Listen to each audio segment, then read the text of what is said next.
Welcome to Become an Idol. I'm Dr. Robin Sargent, owner of Idol Courses. This is the place where newbies come to learn and veterans share their knowledge.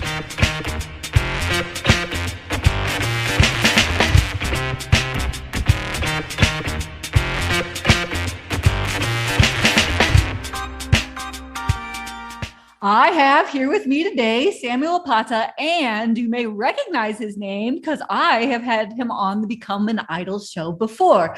I am so happy to welcome Samuel back again. We're going to talk about something completely new, different, and I would say like pretty cutting edge and new technology. So Samuel, I know you've already been on Become an Idol, but would you just take a moment to reintroduce yourself? Sure. Hi, Robin. I haven't talked to you since last year, so this is an awesome opportunity.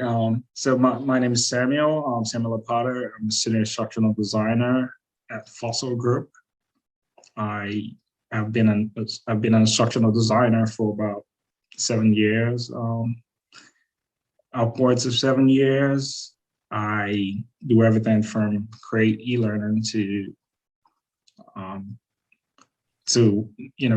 write instructional design content and participate in other communities like ATD, so the Association for Talent Development, which I recently just became the president of my chapter, ATD Fort Worth Mid-Cities.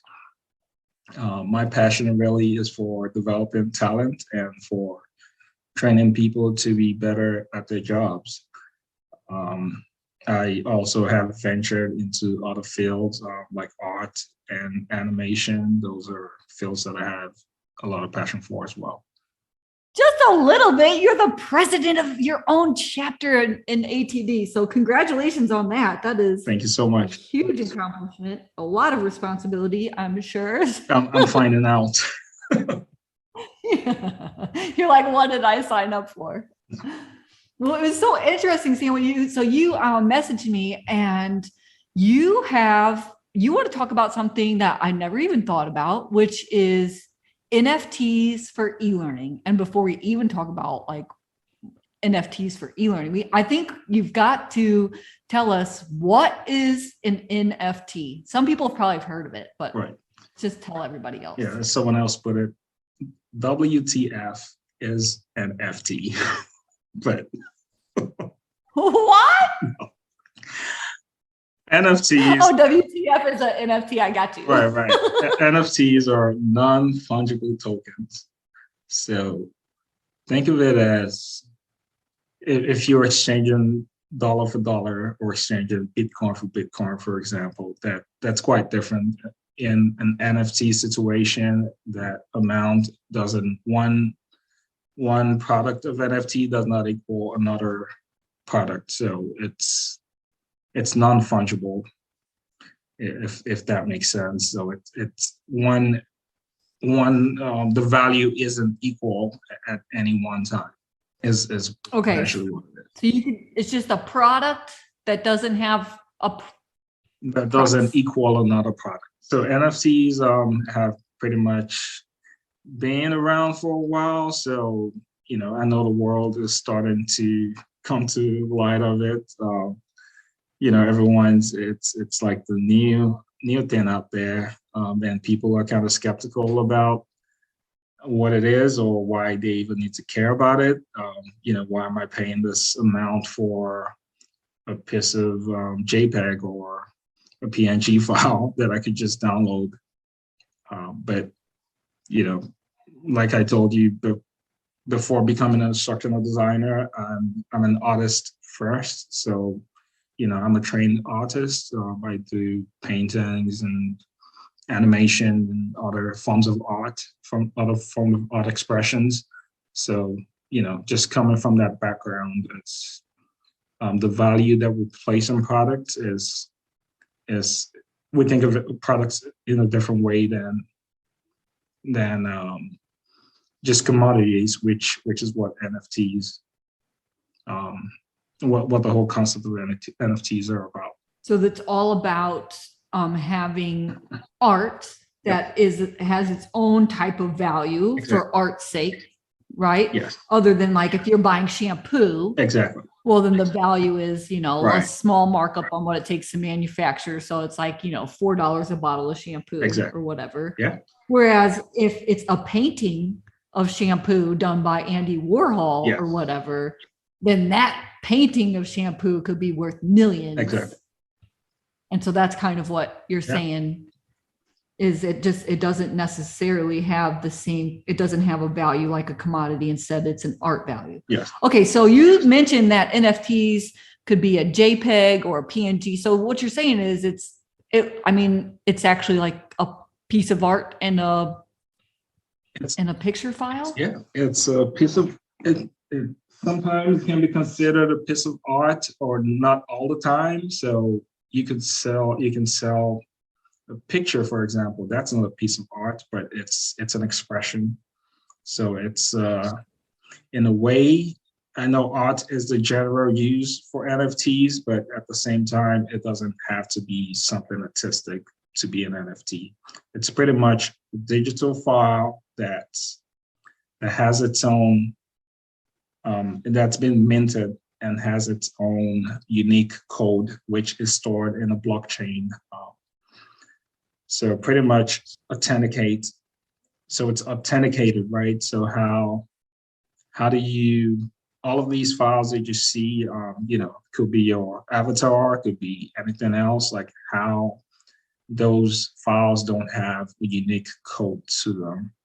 So minting is pretty much a way to add a unique code to a file, and that makes it authentic. That makes it, that gives it some value, right? It's a way to convert a digital product into something of value and then assign a value to it. And you're able to trade it on some platforms. There's several platforms out there that you can trade NFTs. But I think for an artist, the first step is to convert that piece of art into digital form and then, mint it on one of those sites. So you pay gas money to get a unique code, which certifies your artwork or your digital file as authentic. So if you are are there some kind of checks and balances? Like what stops somebody from just downloading a picture on Google Images and then minting it and saying it's mine? Yes, that's true. And that's a possibility as well. But so that's the whole point of NFTs. There are obviously going to be scams out there, but at the same time, I think there's some degree of popularity with it. So, take for example, when Jack Dorsey sold his first tweet, and that's the owner of Twitter, by the way. He sold his first tweet on the platform for, I think, upwards of 2.6 million, something like that. Just a tweet. Like it's it's kind of crazy, but he sold the first tweet ever, for that amount, and that went up in days. So that's not something anyone can lay claim to, right? So because it's kind of common knowledge that that's his tweets, right? So there are ways to buy NFTs. You want to stay away from ones that you can't really verify who produced it or when it was produced. The ones and a lot of brands are jumping into the NFT market right now. So you have Nike just purchased RFTK. Is it? They just purchased RTFKT, which is a sneaker brand, NFT sneaker brand. They produce a lot of sneakers that are digital files that people can purchase and then go on to wear in this whole other world, virtual world, where it could be in a game or they can just like a sneaker skin. Exactly, sneaker skin. custom sneaker skins. I know about these things because my oldest son, he's all into like Awesome. those V-Bucks or whatever, Right. and which I never understand, where he wants to spend money on digital clothes Exactly. that are only apply to Exactly. Fortnite. Yeah. And that's where the world is heading as far as trying to find an intersection between the virtual world and the digital world, right? So, how is there's got to be some cross section. I could see a time where people will have digital selves, right? You would have like an avatar just leaving in a digital space where you would have to cloak that avatar, just like you clothe yourself in the physical world. And yeah, I mean, think about what's going on with Facebook and the Metaverse and other platforms coming up daily. There's a lot of focus and people are getting creative with it. So also, that's the whole point of this discussion, to call on e-learning creators and education, folks in education, and see ways that we can apply these concepts to our learnings and create value for our learners. Okay, I want to get into like how we can translate these NFTs to e-learning, but I think we have to be a little more clear. So what really is the benefit to the person who makes the NFT? Yes, they get like a minted thing. Yes. Of their artwork, but why would somebody want to buy this artwork rather than like, I mean, if I buy a piece of art, I want to hang it on my wall. Yeah. Why would I buy an NFT instead of a physical piece of art? So the reason you would buy an NFT is to gain access, pretty much. So brands are getting creative with the ways that they produce this NFTs and add value to them. Think about the Bored Ape Yacht Club, for example. And if you haven't heard of that, it's a set of NFTs that was created in 2021, where if you've seen those monkeys those apes that are just different variations of apes, where they produced a number of those apes with different features, and then ran it through a program, and different algorithms that just transform them into so the eyes, the nose, the clothing, they matched randomly in a random sequence, and maybe you end up with 10 variations of one type of ape, and then you end up with 2 variations. The one that's just 2 variations becomes a rare one, right? Because it's a rare sequence, and that becomes more expensive than one that has 10 variations that has 10 types of the same, ends up being the same type of ape. So that was a big one. It was minted, and just for having one of those, you can gain access to private online platforms where you could be chatting with celebrities, or artists, or creators, CEOs of organizations, and things like that. And that's where it's heading. So people are using it to gain access to different things. And I strongly feel like it can be applied to e-learning as well. I mean, we've been using avatars in e-learning for a long time, and I can see some connections between how those avatars are being used, and how we can also apply it to some of our learning. Okay, well, so I think maybe we get it, right? And if not, like, do a Google search and then come back to our episode. Right. Yeah. So people, you can make any kind of art, you can mint it, and now it can be assigned a value because it is a one of a kind. It's been authorized. Exactly. And it now has blockchain security on it. And so it will always be able to be legitimized because of this secure blockchain that's kind of on the NFT, kind of like when you send a document to somebody else, there's that metadata on there. Exactly. Yes, that's exactly what it is. So, and in this case, the creator of that NFT is protected. So they keep making money as, however many times that artwork is being sold, they still get a percentage of that, of sale from that artwork. And I see this connection, and, even for me, I've been producing e-learning for about 6 years now. I have different templates that I put up on my website, and I've included a download count on those files, so I see how many people are downloading those files, even though they're free of charge. There's a I think if you think of it as NFTs, I could have been making something from those downloads. But teaching is a noble profession. We don't want to make money, right? We we don't think of making money. We want to provide value instead. But away from that though, I feel like there's a concept I've been thinking about. So is it possible for someone to take a training and then get something tangible in real life from taking that training?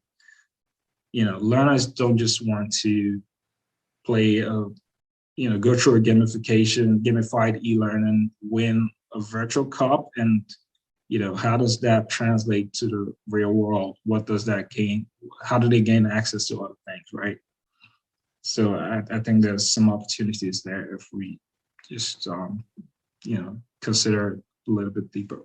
So now you've kind of talked about two different things, Samuel. I think you've mentioned that NFT can be used to protect the creator of, say, for instance, you're saying you could make an e-learning template, right?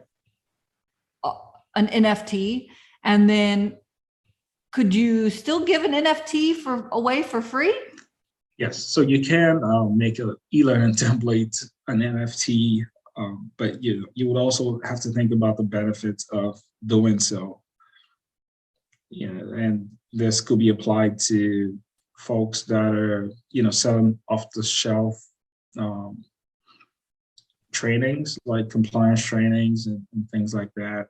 How do you use the concept of NFTs to make sure that training is only accessible through your company or through your website, and not bootlegged.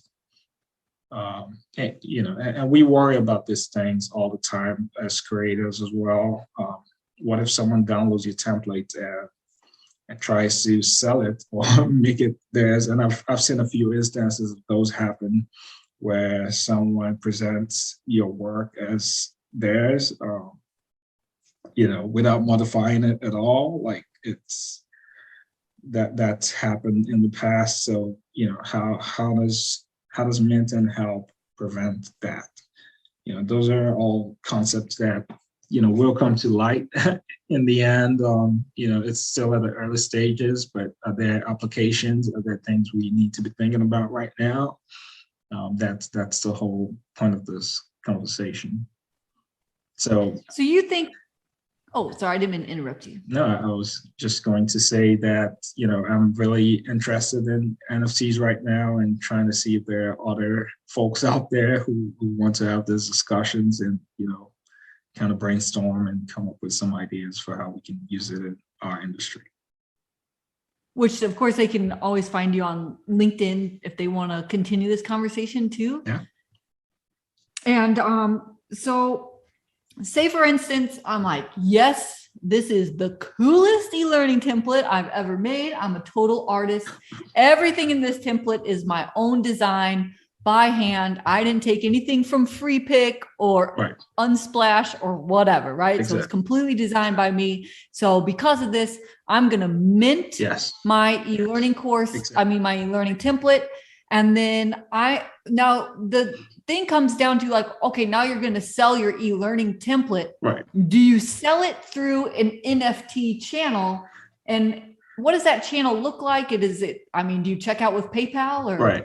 Yeah, you definitely cool. I mean, even right now, I know I put up one of my tweets up on website that sells NFTs, even though it's, nobody knows me, right? So, it may not have much value right now. And it's like, yeah, I mean, the same goes for just templates, right? So the price of a product is based on the demand for that product. So the buyers ascribe the value for that product, pretty much. The seller may recommend an amount, but it will depend on how much the buyer is willing to pay for it.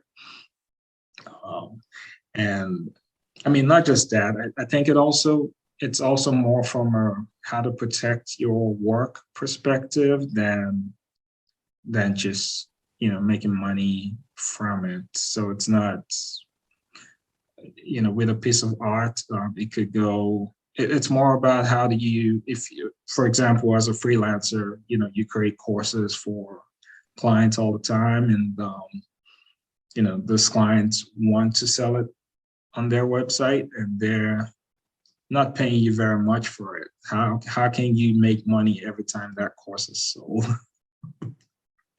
Which kind of sounds, but at the same time, those are all things to think about. Like, what if the client's budget doesn't match up at the beginning because they don't know if they're going to sell their product, but maybe at some point the course becomes a very lucrative business, and you've been paid not very much at the beginning, and you see this course all over the place and it's making millions for that client. So, are there ways to kind of protect the creator in that instance? Those are all. So that's interesting, because I've definitely ran into that when I was serving clients. They would come to me and they'd say, oh, I've got an in-person training and I want to convert it to an online digital course, but I don't have a big budget. Right. What do you think about, building it for super cheap, and then I'll give you a percentage on the back end? But like you said, I mean, exactly. How do you make sure that you actually even get that percentage? So say, for instance, we follow this line of thought and, I work with this person and say, sure, I'll build it for cheap, but I'm going to, put an NFT mint on that puppy. Right. And as you sell this course, I should be getting some kind of small compensation as the creator of the course that did it for pennies on the dollar. However, don't they need to sell that course through some kind of NFT channel for it even to come back to me as any kind of monetary value? Yes, and that's the whole point. So with NFTs right now, it's art, it's digital, new technologies have been developed. You cannot buy NFTs with cash. You would have to buy it with Ethereum, which is a form of Bitcoin. So you would have to change dollars to Ethereum and then buy the NFTs with Ethereum. And, and what you're paying to mint that NFT is gas money, pretty much, which is just fees that lets you authenticate your piece of art. But I feel like in e-learning, there are concepts that we can use, so we may not have to go through all of those. And the technology is going to get better, right? So it's not going to stay that way. We could have our own e-learning platform that lets you do that easily. And I think, but the goal is, to protect the creator and make sure your work is not being used without, in a way that you don't approve of. It's interesting because, most of the times, for my client contracts, it was always, we build it, you own it. Right. Like the end, never worried about, right. Any kind of ongoing long-term, right. Income from a course that you create for a client. But it seems like maybe there are other opportunities too that maybe you've thought about, Samuel, like besides creating a course, maybe just an image in the course. Yes. Or could be an image in the course. And I'm glad you brought that up. I don't know. I always I create those courses all the time and see the same models being used. I'm like, this person was probably paid like $200 for this image. Like, it's being used in these multiple ways that, you know, um, I mean, I don't know what type of contract they signed, but at the same time, I feel like if they minted their image themselves and sold it, maybe they could be making more. You never know. It's all. I'm just thinking about it from an artistic point of view. Just create things, something that's just increases increases in value over time. Yeah. So what are some of those other things that you've thought about?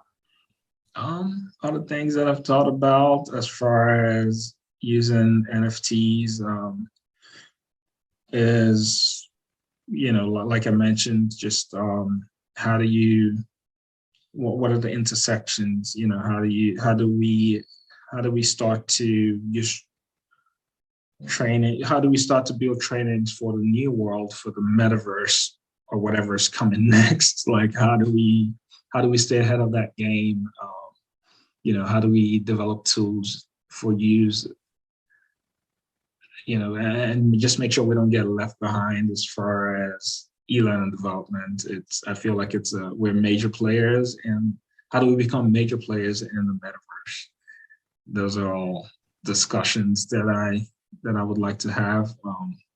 There are applications out there that makes it easy. Are there platforms we should be looking at? How do we certify our trainings? How do, if everyone has a digital self, how do we introduce the digital self into trainings across platforms, right? The technology is not there yet, but I feel like it will get there at some point. You've mentioned the term metaverse. Yes. A couple of times. I think it's worth just kind of defining what you mean by the metaverse.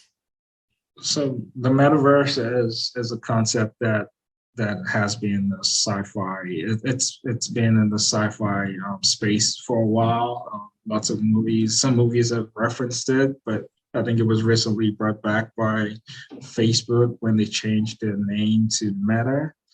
Or not changed. They made the parent company's name Meta, which is short for Metaverse. And, so it's just this idea that there's another sphere that we can live in.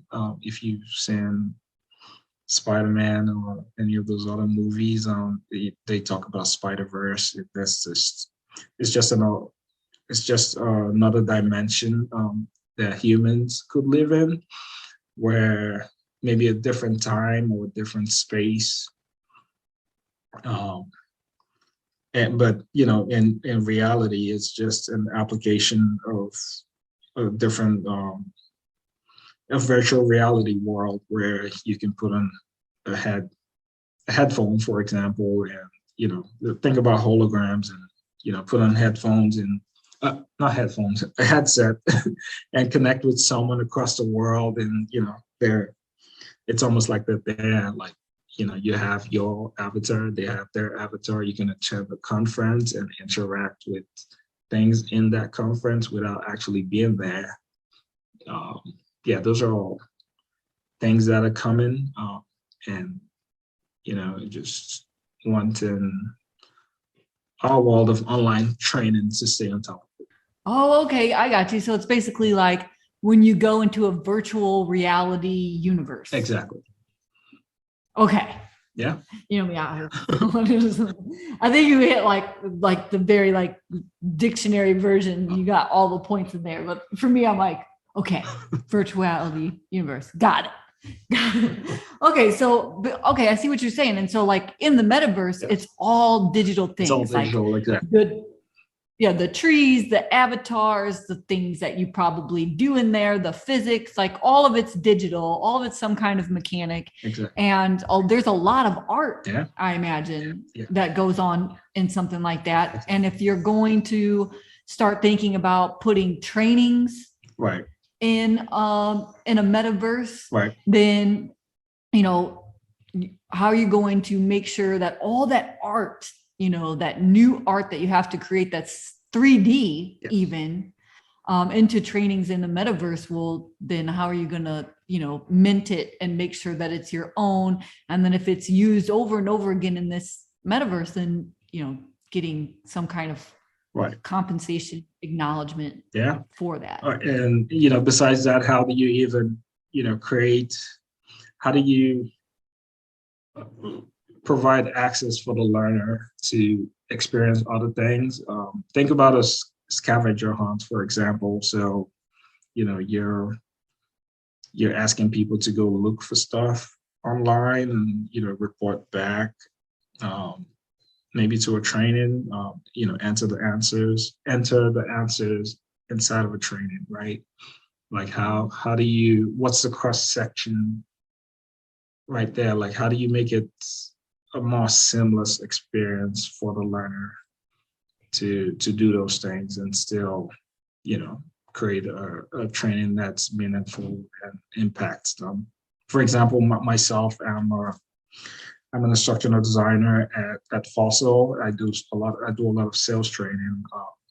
You know, so we're training folks in stores, and you know, could they experience that training with a headset and, you know, have customers walk up to them in the virtual world without even being there, you know, away from just click next to continue type of learning that they may be used to. How do we use virtual reality essentially in our trainings a bit more? Yeah. And so, you know, I just kind of had a question that popped in my mind, Samuel. So, you know, the real beauty of digital files in general is that you can download them and share them multiple times over and over again without reducing the quality of the Exactly. original.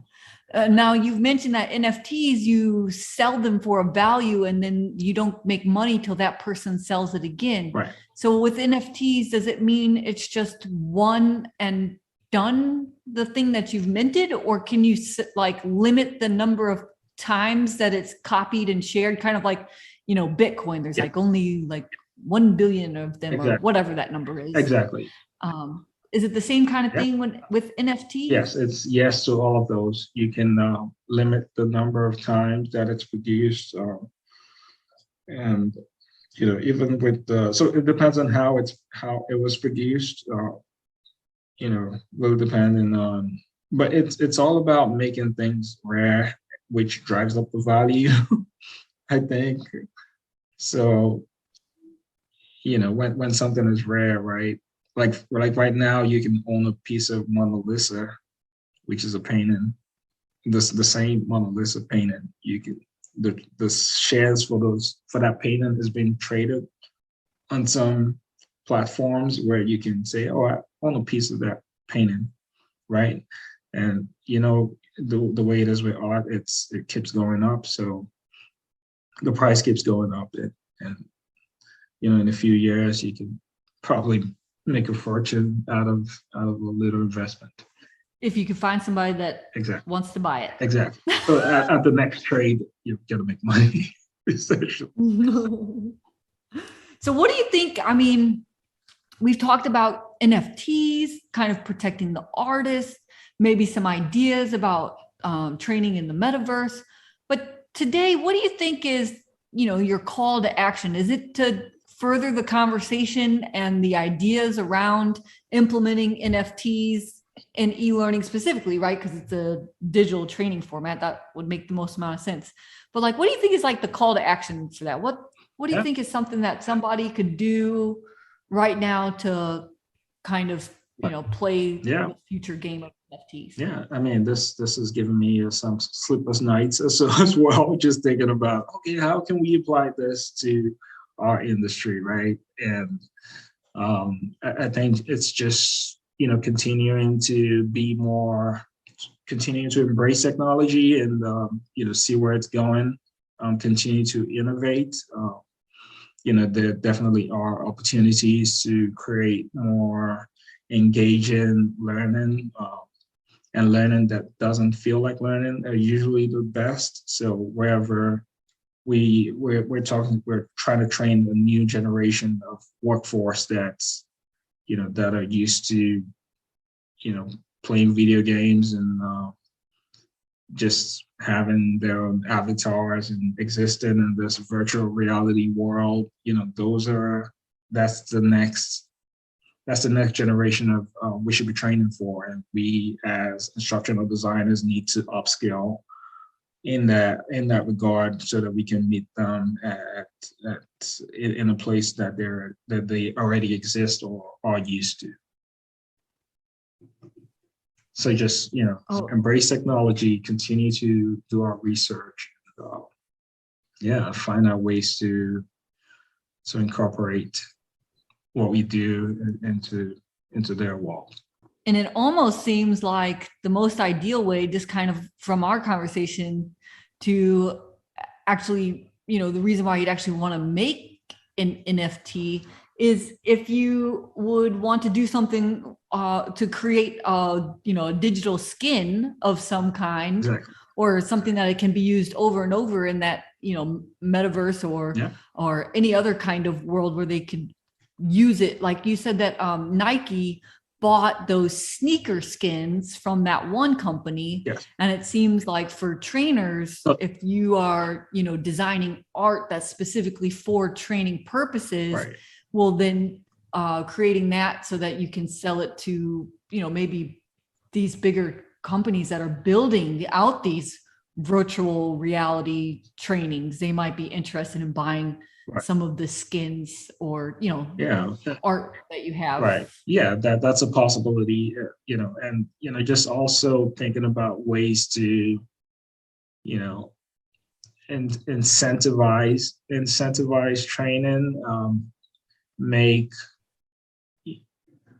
so it's almost like playing the Mario game. If you play Mario Kart and you get all of these coins, what if those coins what if they resulted into cash at the end of the game, right? Like, wouldn't you be a little more focused on learning or on playing that game, like on winning? It's all about motivating learners, right? Like, how do you increase the value around what you get? I mean, I see a lot of virtual certificates being printed at the end of trainings. Like, how do you increase the value of that certificate? Well, it's interesting that you say that because the certificates and the badges are built on a blockchain. Exactly. Exactly. Right. And those are the ones that are more valuable, not the ones that, anybody can make and then just like send out as a PDF, but the ones that have an authentication code tied to that certificate and that badge. Yep. Those become more valuable in the marketplace. Yes. Interesting. Well, I mean, this is like an episode we never done before. Most of it is just kind of like a call to action, which is like, go find out more about the opportunities that are presenting themselves in this new era of technology that's kind of, like you said, it's been around, but it's starting to get more popular. And I mean, the best way to really get into something that's futuristic is to get started when it's smaller, right? Yeah, there's a lot we don't know yet, and we just have to be early adopters. Early adopters always win. You want to adopt the technology as early as possible. Fascinating. Well, this has been so interesting, Samuel. Is there anything that you want to say, like as kind of like your sign off as far as like NFTs and e-learning and kind of encourage people for further research? Yeah, I guess we could mint this interview someday.